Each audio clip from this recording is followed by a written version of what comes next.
Hi everyone and welcome to my week 6 presentation. I hope you guys enjoy and I hope you guys are in for a little bit of a lengthy one because you know I like to talk, but stick around and hear what I have to say about this week. So the agenda for this presentation this week in week 6 is going to be the early neutral evaluation, dispute resolution board, mini trial, summary jury trial, and news story. And I'm going to throw in obviously some of the peer-reviewed journals in each of those and then coming up with that news story one. So I hope you guys are in for a treat. Let's get on with this presentation. Let's get started with the first ADR. So this one is Early Neutral Evaluation, ENE. And so with this, it kind of tied back into what I kind of had to deal with in regards to the police department and what was going on with me with my employee grievance, all that kind of stuff. So we did this part, the early neutral evaluation, and we had to provide written descriptions of my position and the other person's position, any discovery, if there was any discovery emails, any schedule changes, anything in that regard. Each party and counsel is present and presents its positions on the matter itself, so whatever the grievance was, and it assesses the strengths and weaknesses of each party's case. Now, the ENE is actually a third party that gets brought in typically, so you're able to kind of speak freely and not fear that there is going to be some type of retaliation in that regard or anything like that. Then the counsels both, this person counsels both parties on what expected they do go to court, and the parties can discuss plans for motions, discovery, deposition schedules, or further settlements. So the article that I chose this week for this specific ADR was mandating early neutral evaluations. Is it efficient or excessive? So with reading it, it's actually pretty interesting the fact that people um, are trying to see if it improves the way that the trial process kind of goes, or the how do I put it, the the situation or the problem or the conflict, how to resolve that quicker.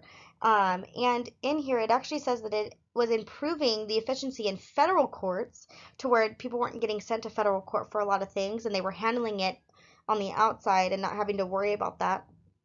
um, but it also challenges a lot of, you know, to prove if it is inherently efficient for use in regards to all situations, because every situation is always different. Um, and so, but it's super cool. I thought this article was really interesting because it kind of puts you in a perspective of imagining you're in this, you know, you're the plaintiff of a case, or you're the person that's filing the complaint, or whatever the case may be. You're able to express, it kind of goes you step by step to the introduction, how it led to whatever it needed to go, and so on and so forth. So if you guys want to take a look at it, I thought it was pretty interesting. And let's go to the next slide. Dispute resolution board. It's typically the development of prepared contract before the project is built.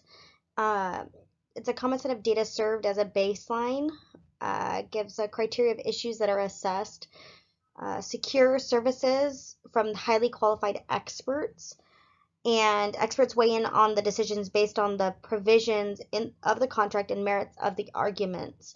So when looking at the article that I chose this week in regards to it, it's dispute boards resolution and avoidance of disputes in construction contracts, which is super interesting. My dad actually is a construction worker. Well, he works now not in the field, but now he's in the office, so he's a field operations manager. So he deals with a lot of this stuff 9 out of 10 times.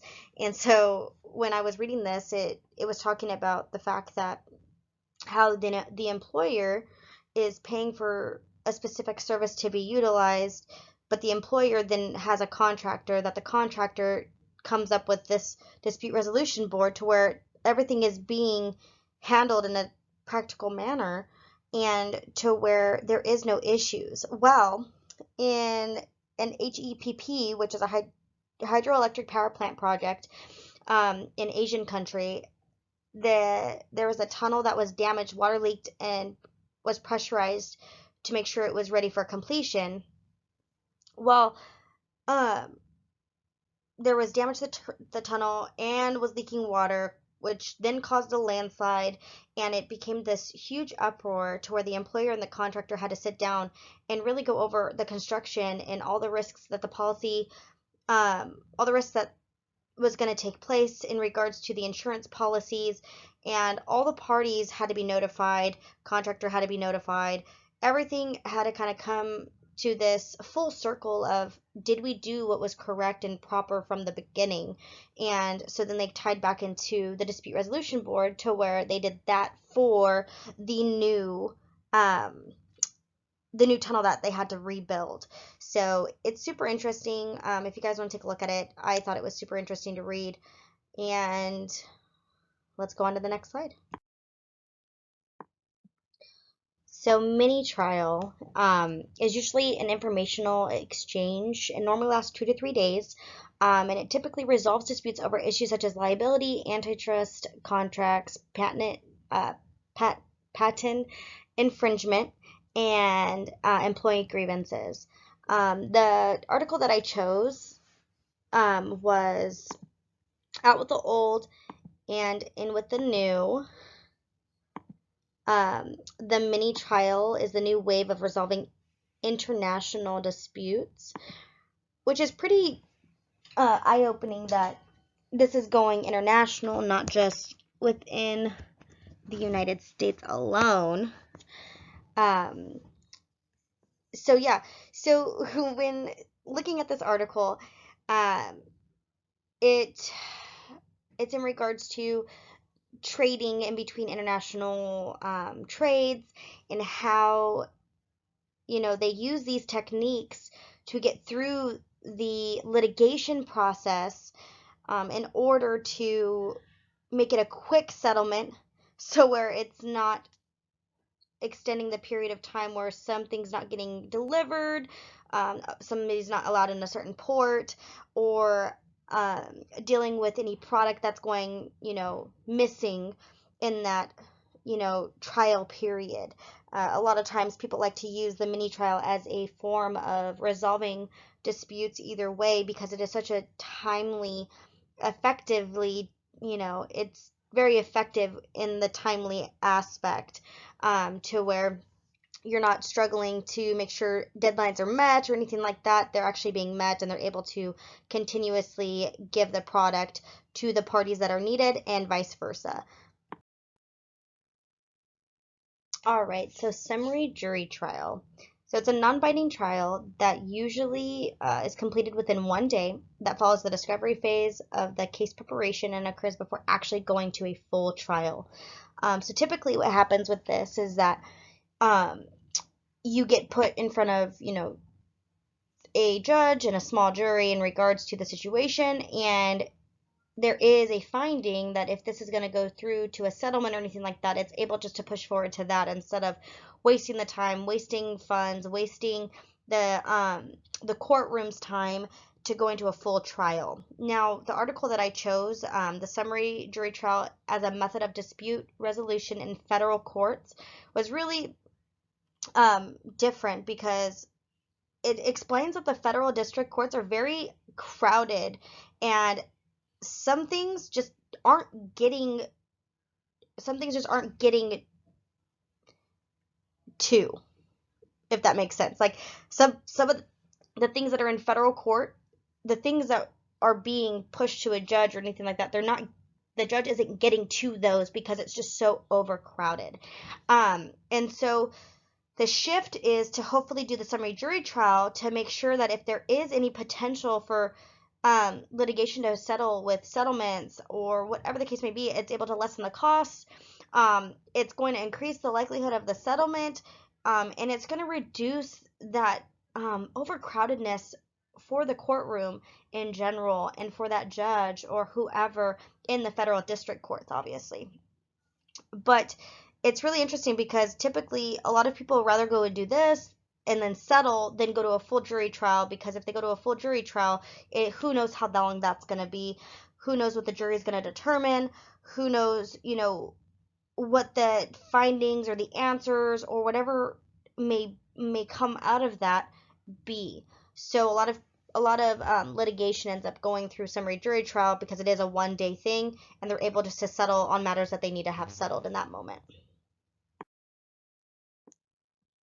So the news story that I chose is from the Washington Post, of one of the ADRs that we're talking about this week, which is mini trial.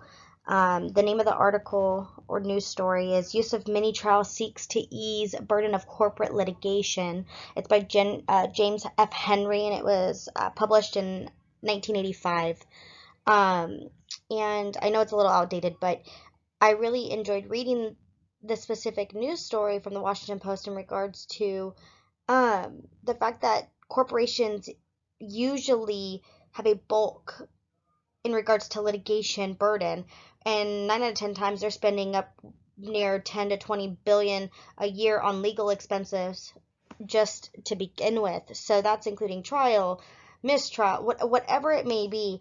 Um, so this kind of help alleviates that burden for a corporation by having a mini trial, which is usually only 2 to 3 days, and it's something to where everything gets thrown out there and it's said what needs to be said, and they all come to a common agreement in regards to what should be the best way out of this litigation. Um, and so also what I thought was super interesting was the fact that um, it's utilized by third parties. So a lot of third party institution, or not institutions, but third party businesses or legal services usually go for mini trials only because it's a quick turnaround for them, and not only that, but they also get the benefit that, one, they're handling the situation in 2 to 3 days, and they're also getting paid out after that as well. Um, and based on um, the news story, it's proven to show results in saving millions of dollars in litigation costs for um, any corporations that's dealing with any litigation to begin with. So that specific ADR, especially essentially a range of private practices designed to prevent, manage, and resolve disputes cost effectively in their corporation. So yeah. Well, thank you guys for listening to my presentation for this week. And I hope you guys had a great week. And let's get ready for week 7 and getting ready for our critical assignment. Talk to you guys soon. Bye.